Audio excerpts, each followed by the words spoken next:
Hello बच्चों, आज हम राज्य शिक्षा केंद्र मध्य प्रदेश भोपाल का अर्धवार्षिक परीक्षा का पेपर 2024-25 का गणित विषय के लिए हल करने वाले हैं।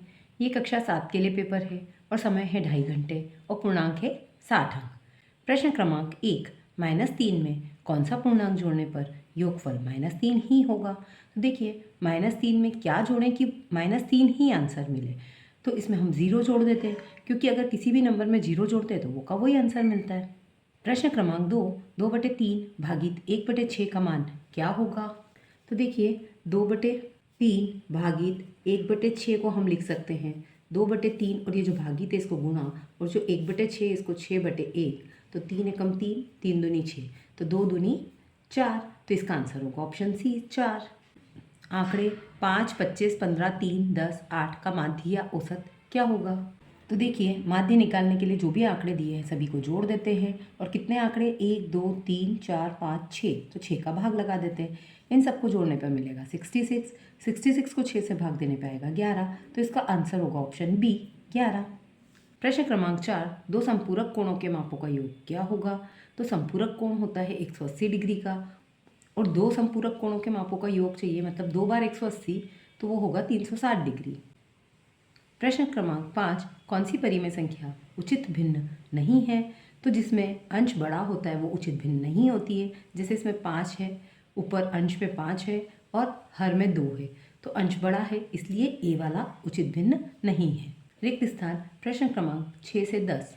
प्रश्न क्रमांक 6, 1/4 का 1/4 भाग क्या होगा।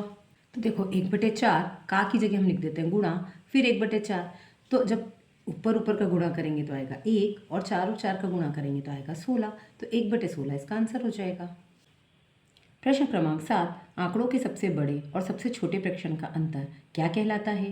तो सबसे बड़े और सबसे छोटे फ्रैक्शन का अंतर परिसर कहलाता है। 60 डिग्री का पूरक कोण क्या होगा। तो पूरक कोण 90 डिग्री का होता है, उसमें से अगर 60 माइनस कर देंगे तो आंसर आएगा 30 डिग्री। एक त्रिभुज जिसकी तीनों भुजाओं की माप समान हो तो कौन सा त्रिभुज कहलाता है। तो जिसकी तीनों भुजाओं की माप समान है तो वो समबाहु त्रिभुज कहलाएगा। परिमेय संख्या p/q में q का मान 0 नहीं हो सकता, क्योंकि अगर परिमेय संख्या है तो हर में 0 नहीं हो सकता, 0 नहीं हो सकता।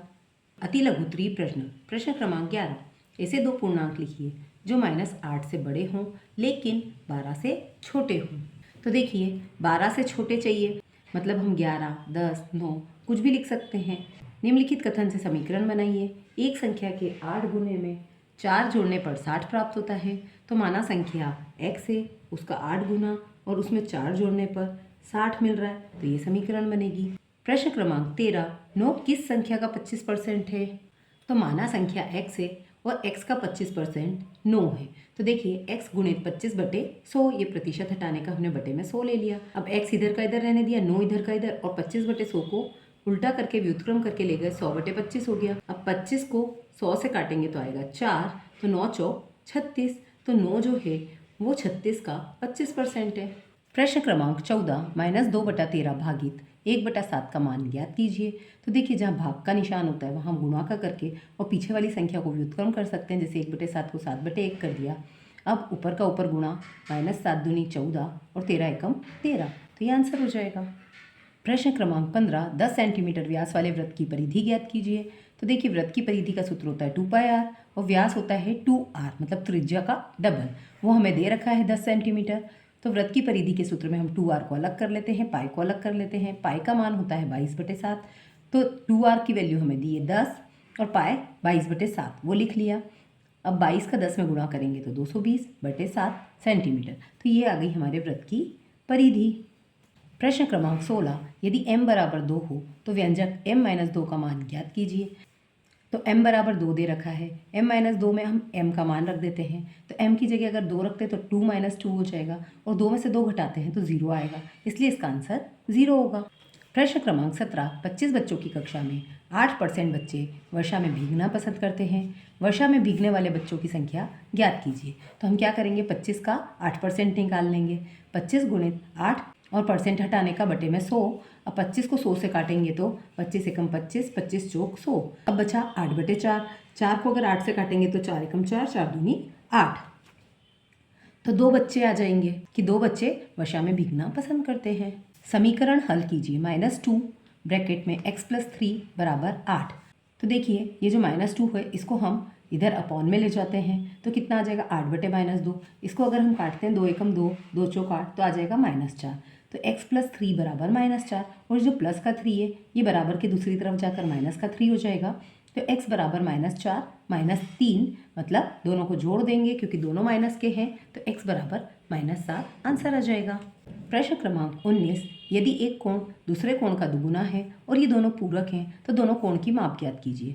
तो देखिए एक कोण को दूसरे का दुगुना बता रखा है तो माना पहला कोण x है तो दूसरा कोण कितना होगा 2x होगा। क्यों? क्योंकि एक दूसरे का दुगुना है और दोनों पूरक कोण है तो पूरक कोणों का योग कितना होता है 90 डिग्री। मतलब x + 2x दोनों को लिखेंगे तो 90 डिग्री के बराबर होगा।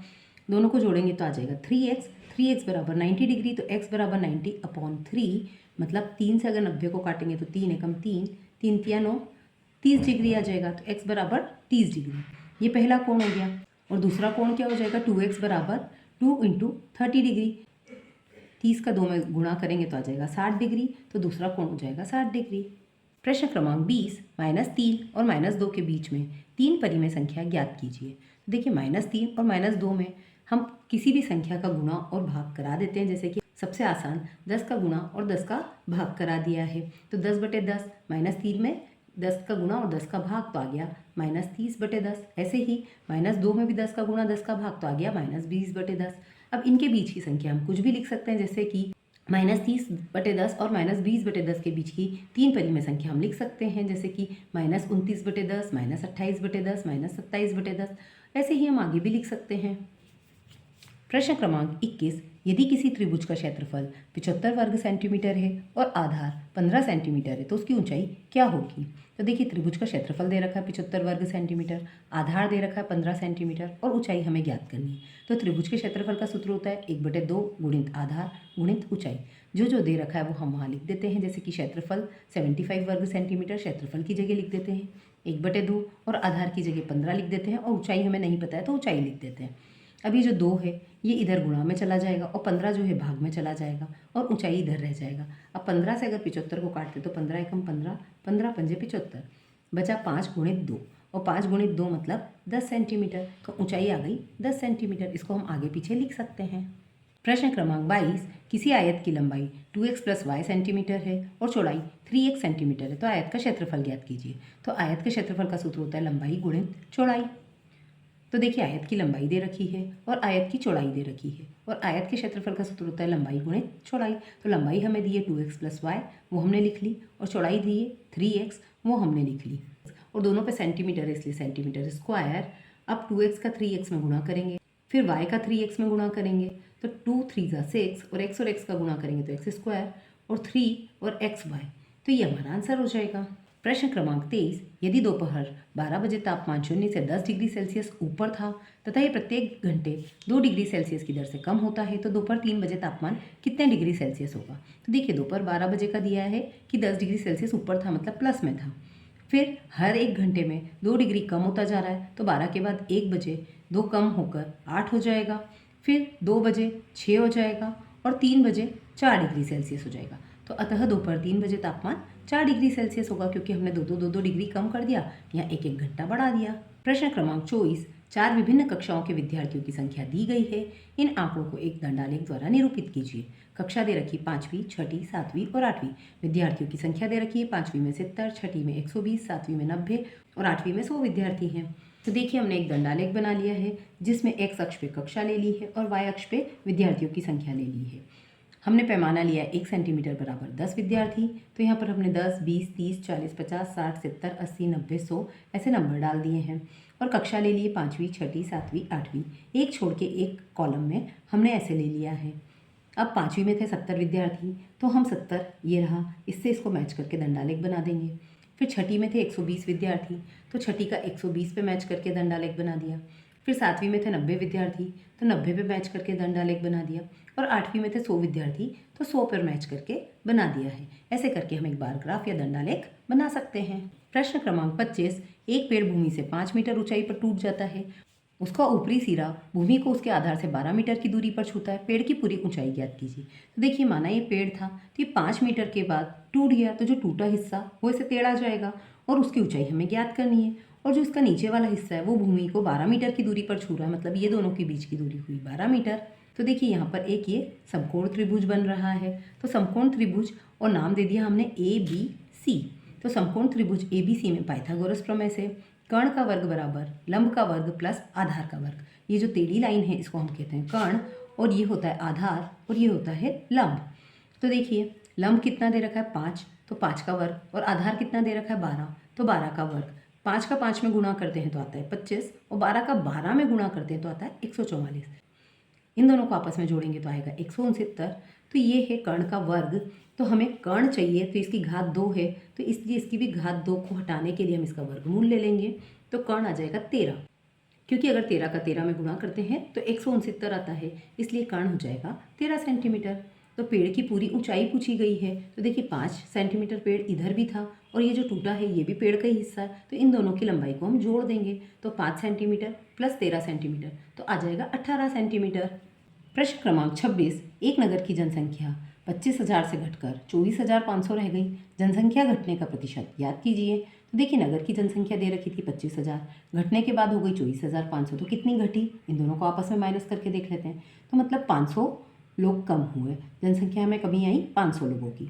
अब जनसंख्या घटने का प्रतिशत हम कैसे निकालेंगे, तो जो कमी आई है वो फिर जो प्रारंभिक जनसंख्या थी वो बटे में और गुणित 100%। तो 500 कमी आई है और शुरू में थी 25,000 और उसको गुणा में 100%। तो ये देखिए 1 2 3 जीरो से 1 2 और 3 जीरो कट गए, बचा क्या 50 बटे 25। 25 के पहाड़े में 50 2 बार में आता है, मतलब जनसंख्या घटने का प्रतिशत हुआ 2%।